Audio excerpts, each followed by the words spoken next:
Hello दोस्तों, क्या हाल है। आज तारीख 6 अगस्त 2026, दिन गुरुवार, हिंदी तिथि श्रावण मास के कृष्ण पक्ष की अष्टमी। आइए देश और दुनिया की तमाम बड़ी खबरों पर एक नजर डालते हैं। तो चलिए बिना किसी देरी के शुरू करते हैं। सबसे पहले बात करते हैं देश और सरकार की बड़ी खबरों की। यमन के पास समुद्र में एक भारतीय मालवाहक जहाज पर हमला हुआ। राहत की बात यह रही कि जहाज पर मौजूद सभी 13 भारतीय नागरिकों को सुरक्षित बचा लिया गया। अगर आपके साथ ऑनलाइन फ्रॉड होता है तो पैसे वापस कैसे मिलेंगे? इस पर सुप्रीम कोर्ट ने आरबीआई से कहा है कि सभी बैंकों के लिए एक समान और सख्त नियम बनाए जाएं। पेपर लीक की घटनाओं पर रोक लगाने के लिए केंद्र सरकार ने सुप्रीम कोर्ट में अपनी नई फुल प्रूफ व्यवस्था का विस्तृत खाका पेश किया है।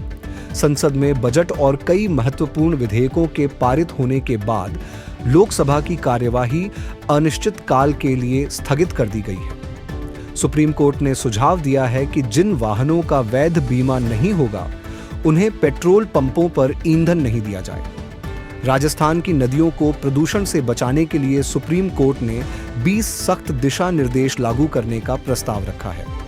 अब रुक करते हैं मौसम की बड़ी खबरों की ओर। मौसम विभाग ने दिल्ली के लिए येलो अलर्ट जारी किया है, जबकि केरल के कई जिलों में भारी बारिश को देखते हुए रेड अलर्ट जारी किया गया है। आईएमडी के अनुसार असम, मेघालय, अरुणाचल प्रदेश और उत्तर प्रदेश में अगले कुछ दिनों तक अत्यधिक भारी बारिश की संभावना है। मध्य प्रदेश के रीवा, छतरपुर, कटनी और आसपास के जिलों में तेज आंधी, गरज चमक और बारिश का अनुमान है। राजस्थान के जयपुर, भरतपुर, कोटा और उदयपुर संभाग के कुछ जिलों में मेघ गर्जन के साथ हल्की से मध्यम बारिश की संभावना जताई गई है। मौसम केंद्र के अनुसार 6 और 7 अगस्त से पूर्वी तथा पश्चिमी राजस्थान में मानसून एक बार फिर सक्रिय हो सकता है, जिससे कई जिलों में भारी बारिश का दौर शुरू होने की संभावना है। अब बात करते हैं हादसों और दुर्घटनाओं की। राजस्थान के चूरू में एक भीषण सड़क हादसे में बेकाबू ट्रॉले और ट्रैवलर बस की टक्कर में 3 लोगों की मौत हो गई। मुंबई नासिक हाईवे पर सड़क के गड्ढे के कारण बाइक फिसलने से ठाणे डिजास्टर फोर्स के एक जवान की दर्दनाक मौत हो गई। दिल्ली के वसंत कुंज इलाके में एक कार अनियंत्रित होकर नाले में जा गिरी, जिसमें एक युवक की जान चली गई। बारिश के कारण सड़क फिसलन भरी होने से एक युवती सड़क निर्माण में लगे रोलर की चपेट में आ गई। एक अन्य हादसे में हाईवे पर खड़े ट्रक से पीछे से आ रही स्लीपर बस टकरा गई, जिसमें ड्राइवर समेत 2 लोगों की मौत हो गई। झारखंड के अलग अलग जिलों में आकाशीय बिजली गिरने से 14 लोगों की जान चली गई। अब बात दुनिया और सुरक्षा से जुड़ी खबरों की। लाल सागर में बढ़ते तनाव के कारण मालवाहक जहाजों को लंबा समुद्री रास्ता अपनाना पड़ रहा है, जिससे वैश्विक व्यापार और सामान की कीमतों पर असर पड़ सकता है। अमेरिका और ईरान के बीच बढ़ते तनाव को कम करने के लिए कई पड़ोसी देश मध्यस्थता की कोशिशों में जुटे हैं। चीन ने माउंट एवरेस्ट के पास तिब्बत क्षेत्र में अपना हाईटेक ड्रोन रिसर्च सेंटर शुरू कर दिया है।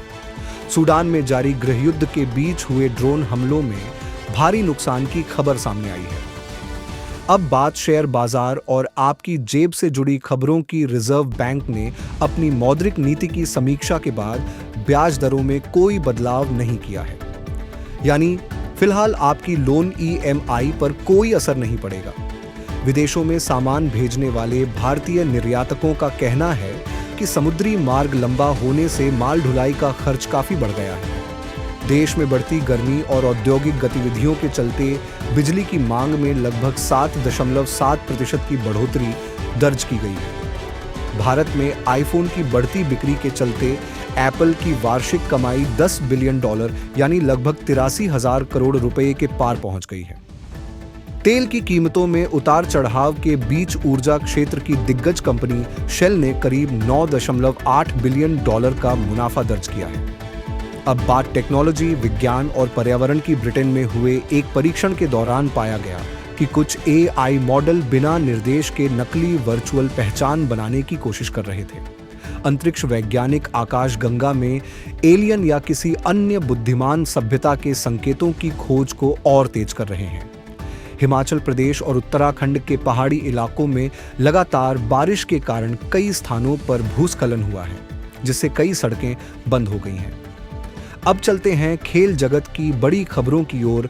भारतीय क्रिकेट के अनुभवी बल्लेबाज अजिंक्य रहाणे ने अंतर्राष्ट्रीय क्रिकेट से संन्यास लेने की घोषणा कर दी है। फुटबॉल स्टार लियोनेल मेसी राष्ट्रीय टीम की जिम्मेदारियां पूरी करने के बाद अपने क्लब इंटर मियामी के साथ फिर से अभ्यास में लौट आए हैं। युवा बल्लेबाज वैभव सूर्यवंशी ने आईसीसी टी20 रैंकिंग में शानदार एंट्री की है और उन्हें दलीप ट्रॉफी के लिए उपकप्तान बनाया गया है। भारत के star javelin thrower Neeraj Chopra एक बार फिर लुसाने डायमंड लीग में देश का प्रतिनिधित्व करते नजर आएंगे। अंत में बात सेहत और लाइफस्टाइल की। डॉक्टरों ने एक ऐसे मरीज का सफल ऑपरेशन किया जिसका दिल शरीर के बाईं ओर नहीं बल्कि दाईं ओर स्थित था। अब कंपनियां किसी भी पैकेज्ड फूड पर बिना प्रमाण के 100% नेचुरल जैसा दावा नहीं कर पाएंगी। सरकार ने इस संबंध में नियम और सख्त कर दिए हैं। तो दोस्तों, आज के इस न्यूज बुलेटिन में फिलहाल इतना ही। देश और दुनिया की हर छोटी बड़ी और विश्वसनीय खबर सबसे पहले पाने के लिए हमारे साथ जुड़े रहिए। अगर वीडियो पसंद आया हो तो इसे लाइक, शेयर और चैनल को सब्सक्राइब करना बिल्कुल न भूलें। जय हिंद, जय भारत।